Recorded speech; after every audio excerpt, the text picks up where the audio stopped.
অখণ্ডমণ্ডলাকারং ব্যাপ্তং যেন চরাচরম তৎপদং দর্শিতং যেন তস্मै শ্রী গুরবে নমঃ। ঠাকুর ও মায়ের চরণে শতকোটি প্রণাম জানিয়ে আজকের পাঠ শুরু করব।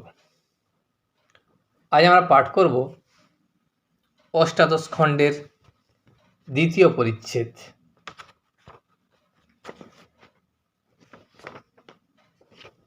নরেন্দ্র গান হতে হতে ঠাকুর সংজ্ঞা হারিয়েছিলেন। ঠাকুর ভাবাবিষ্ট হয়েছিলেন এবং আজ আমরা যেটা পাঠ করব তা হল জ্ঞান ও বিজ্ঞান বিচারে ব্রহ্মদর্শন। গান যখন শেষ হইল তাহার পর ঠাকুরের বাহ্যজ্ঞান ফিরিয়া আসিল। ইতিমধ্যে ঠাকুর শ্রীরামকৃষ্ণ বাহ্য সংজ্ঞা লাভ করিয়াছেন। গান সমাপ্ত হইল তখন পণ্ডিত ও মূর্খের, বালক ও বৃদ্ধের, পুরুষ ও স্ত্রীর, আপামর সাধারণের সেই মনোমুগ্ধকারী কথা হইতে লাগিল। সভাশুদ্ধ লোক নিস্তব্ধ। ঠাকুরের যখন বাহ্যজ্ঞান ফিরিয়া আসিল তখন ঠাকুর আবার তাহা সেই অমৃতবাণী সবার মাঝে বিলিয়ে দিতে লাগিলেন। সেই মনোমুগ্ধকারী কথা, সেই অমৃতবাণী সমস্ত আপামর জনগণ, পণ্ডিত, মূর্খ, বালক, বৃদ্ধ, স্ত্রী, পুরুষ সবাই এক মনে শুনিতে লাগিলেন। সকলেই সে মুখ পানে চাহিয়া রহিয়াছেন। এখন সেই কঠিন পীড়া কোথায়? ঠাকুরের যে কঠিন পীড়া, যে ক্যান্সার রোগ, মারণ রোগ, তা ঠাকুরের আর কোনো খেয়ালই নাই। ঠাকুরকে এখন মনে হচ্ছে পুরোপুরি সুস্থ। তিনি সমস্ত লোকের মধ্যে সুধা বর্ষণ করছেন। তার অমৃত বাণী সবার মধ্যে ছড়িয়ে দিচ্ছেন। মুখ এখনো যেন প্রফুল্ল অরবিন্দ, যেন ঐশ্বরিক জ্যোতি বহির্গত হইতেছে।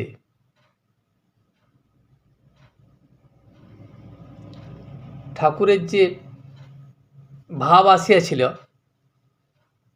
তাহাতে ঠাকুরের শরীরের অবস্থা অন্য একরকম হয়ে গিয়েছিল। ঠাকুরের যেন শরীর থেকে মনে হচ্ছে এক ঐশ্বরিক জ্যোতি বহির্গত হইতেছে এবং মুখ প্রফুল্ল বদন হয়ে রয়েছে। তখন তিনি ডাক্তারকে সম্বোধন করিয়া বলিতেছেন, লজ্জা ত্যাগ করো, ঈশ্বরের নাম করবে, তাতে আবার লজ্জা কি? লজ্জা, ঘৃণা, ভয় তিন থাকতে নয়।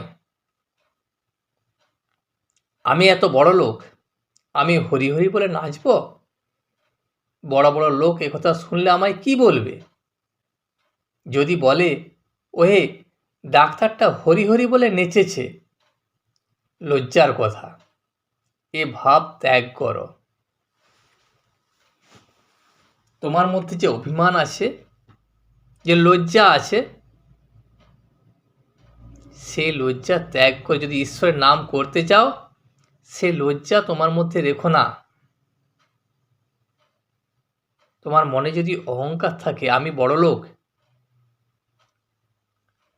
লোকে আমায় দেখলে কি বলবে যে আমি ডাক্তার, অথচ হরি হরি করে আমি নেচে বেড়াচ্ছি, এ তো লজ্জার কথা।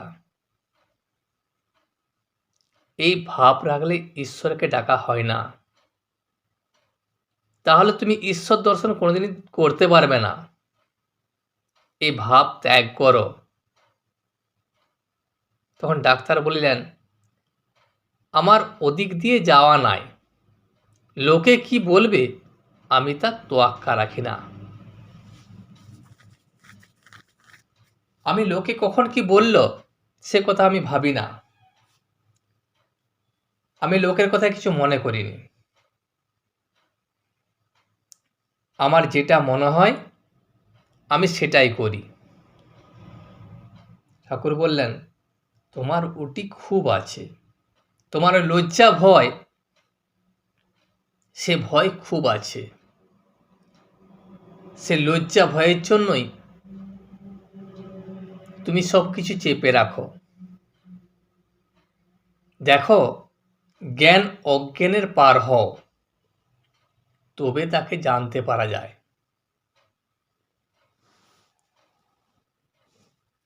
ঈশ্বর হলো জ্ঞান অজ্ঞানের পার। অজ্ঞান এবং জ্ঞান ঈশ্বরকে জানতে পারলে তখন আর কিছুই থাকে না। জ্ঞান অজ্ঞান পার হয়ে যাওয়ার পর ঈশ্বরকে জানা যায় বা ঈশ্বর দর্শন করা যায়। নানা জ্ঞানের নাম অজ্ঞান,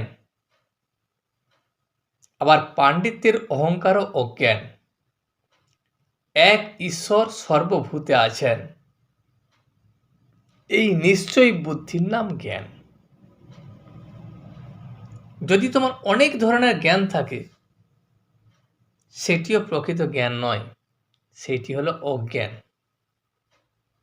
আবার তোমার মধ্যে যদি পাণ্ডিত্য থাকে, সেই পাণ্ডিত্যের অহংকার যদি তোমার মধ্যে থাকে, সেটিও অজ্ঞান। তাহলে জ্ঞান কি? জ্ঞান হলো এক ঈশ্বর সর্বভূতে আছেন, সমস্ত বিষয় ঈশ্বরেরই তৈরি এবং সব কিছুর মধ্যেই ঈশ্বর আছেন। যখন এই বুদ্ধিটি তোমার হবে, তখন জানবে তোমার জ্ঞান হয়েছে। তাকে বিশেষ রূপে জানার নাম বিজ্ঞান। যখন ঈশ্বর সর্বভূতে আছেন, এই জ্ঞানটি তোমার হলো, তারপর তাকে বিশেষ রূপে জানতে পারা। যখন ঈশ্বরকে স্পেসিফিকভাবে জানতে পারবে, তখন সেই বিশেষভাবে যে জানার নাম, তা হলো বিজ্ঞান। যেমন ধরো, পায়ে কাঁটা বিঁধেছে, সে কাঁটাটা তোলবার জন্য আরেকটি কাঁটার প্রয়োজন। কাঁটাটা তোলবার পর দুটি কাঁটায় ফেলে দেয়। প্রথম যে কাঁটাটি ফুটেছিল, সেই প্রথম কাঁটাটি হলো অজ্ঞান। প্রথমে অজ্ঞান কাঁটা দূর করবার জন্য জ্ঞান কাঁটাটি আনতে হয়।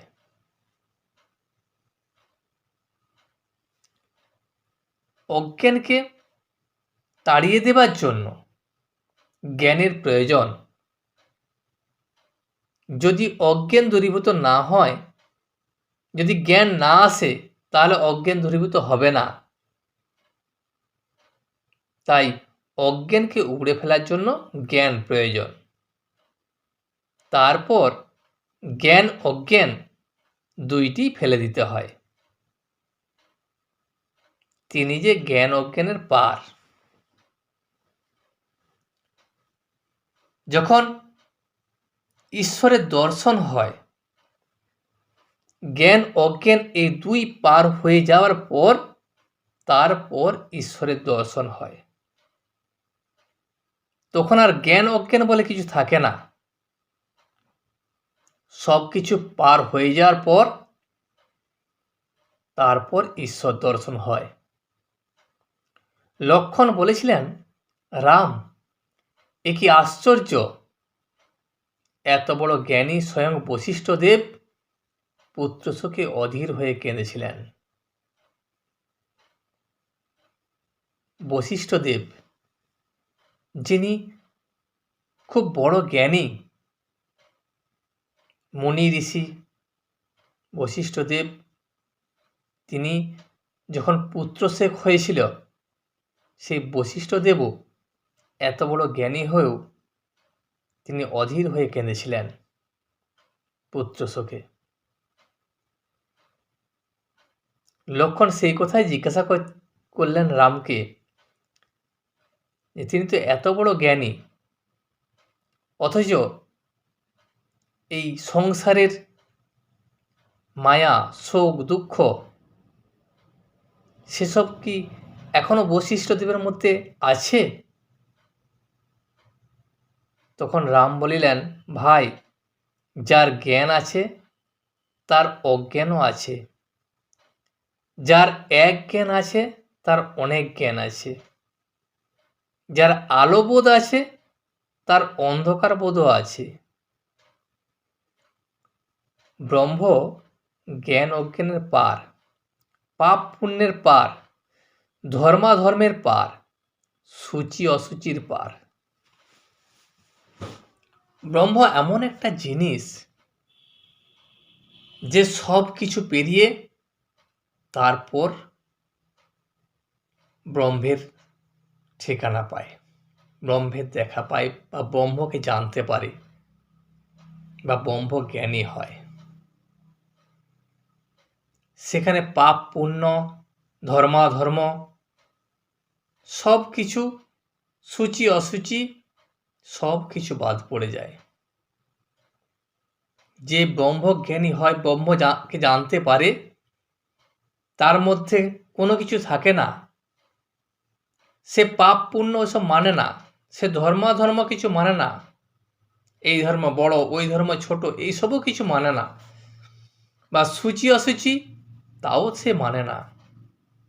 সে এইসব পার হয়ে যায়, পার হয়ে যাওয়ার পর তারপর ব্রহ্মলাভ হয়। এই বলিয়া শ্রীরামকৃষ্ণ রামপ্রসাদের গান আবৃত্তি করিয়া বলিতেছেন, আই মন বেড়াতে যাবি, কালী কল্পতরু মিলে রে, চারিফল কুড়ায়ে পাবি। অবাং মনস গোচরম। ব্রহ্মের স্বরূপ বুঝানো যায় না। ব্রহ্ম কি, ব্রহ্ম কেমন, সেই জিনিসটি কখনো মুখে বলা সম্ভব নয়।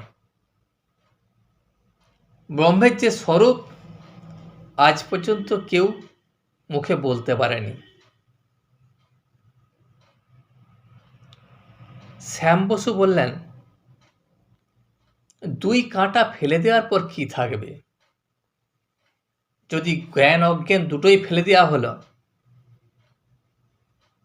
তারপর কি রইল? তখন ঠাকুর শ্রীরামকৃষ্ণ বললেন, নিত্য শুদ্ধ বোধরূপম। তা তোমায় কেমন করে বুঝাবো? যদি কেউ জিজ্ঞাসা করে ঘি কেমন খেলে, তাকে এখন কি করে বুঝাবে? হদ্দ বলতে পারো, কেমন ঘি না যেমন ঘি। এই দুটি কাঁটা ফেলে দেওয়ার পর তারপর যেটা হয় তা হলো ব্রহ্মজ্ঞান বা ব্রহ্ম দর্শন। তখন শুদ্ধ বোধ রূপ হয়। সেটা কেমন জিনিস তা সেটা মুখে বলে বোঝানো যায় না, সেটা অনুভব করতে হয়। সেটা আমি মুখ দিয়ে তো তোমাকে বলে বোঝাতে পারবো না যে সেটা কেমন জিনিস। একমাত্র যে ব্রহ্মজ্ঞান লাভ করেছে সেই বলতে পারে, বুঝতে পারবে সেটা কেমন জিনিস। তাছাড়া অন্য কাউকে সেটা বোঝানো সম্ভব নয়। একটি মেয়েকে তার একটি সঙ্গী জিজ্ঞাসা করেছিল, তোর স্বামী এসেছে, আচ্ছা ভাই, স্বামী এলে কিরূপ আনন্দ হয়? মেয়েটি বললে, ভাই, তোর স্বামী হলে তুই জানবি, এখন তোরে কেমন করে বুঝাবো। তাহলে স্বামী এলে যে কি আনন্দ হয় সেটা মুখে প্রকাশ করা যায় না, সেই জন্য সেটা অনুভব করতে হয়। এইখানে যাদের ব্রহ্মজ্ঞান হয়েছে, যারা ব্রহ্মজ্ঞানী, তারা অনুভব করতে পেরেছে, তারা জেনেছে, তারা মুখে তা প্রকাশ করতে পারেনি কখনো। পুরাণে আছে, ভগবতী যখন হিমালয়ের ঘরে জন্মালেন, তখন তাকে মা নানা রূপে দর্শন দিলেন। গিরিরাজ সব রূপ দর্শন করে শেষে ভগবতীকে বললেন, মা, বেদে যে ব্রহ্মের কথা আছে, এইবার আমার যেন ব্রহ্ম দর্শন হয়। তখন ভগবতী বললেন, বাবা, ব্রহ্ম দর্শন যদি করতে চাও তবে সাধু সঙ্গ করো। যখন ভগবতী হিমালয়ের ঘরে জন্মেছিলেন, তা মা দুর্গা যখন জন্ম নিলেন, তখন মা দুর্গা গিরিরাজকে, মা দুর্গা যে বিভিন্ন রূপ, সেই রূপ দর্শন করিয়েছিলেন।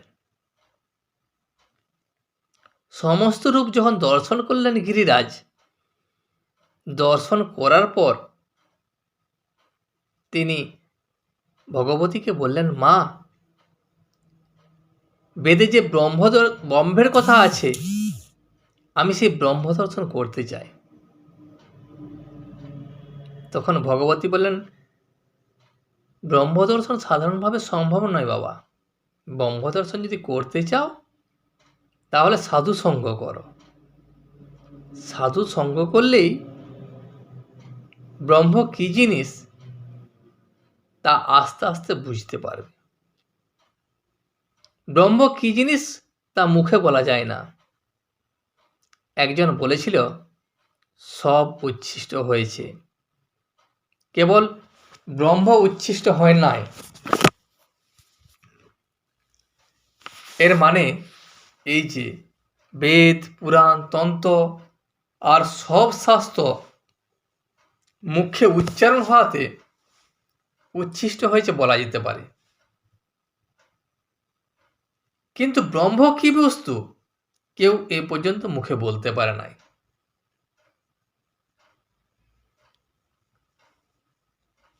যেহেতু মুখে উচ্চারণ করা যায়নি ব্রহ্মকে, সেই জন্য ব্রহ্ম উচ্ছিষ্ট হয় নাই। বাকি সব কিছু, যেমন বেদ, পুরাণ, তন্ত্র, শাস্ত্র, সব কিছুই মুখে উচ্চারিত হয়েছে, সেই জন্য সমস্ত শাস্ত্রই উচ্ছিষ্ট। কিন্তু ব্রহ্ম যেহেতু মুখে বলা যায় না, মুখে উচ্চারণ হয় না, সেজন্য ব্রহ্ম উচ্ছিষ্ট নয়।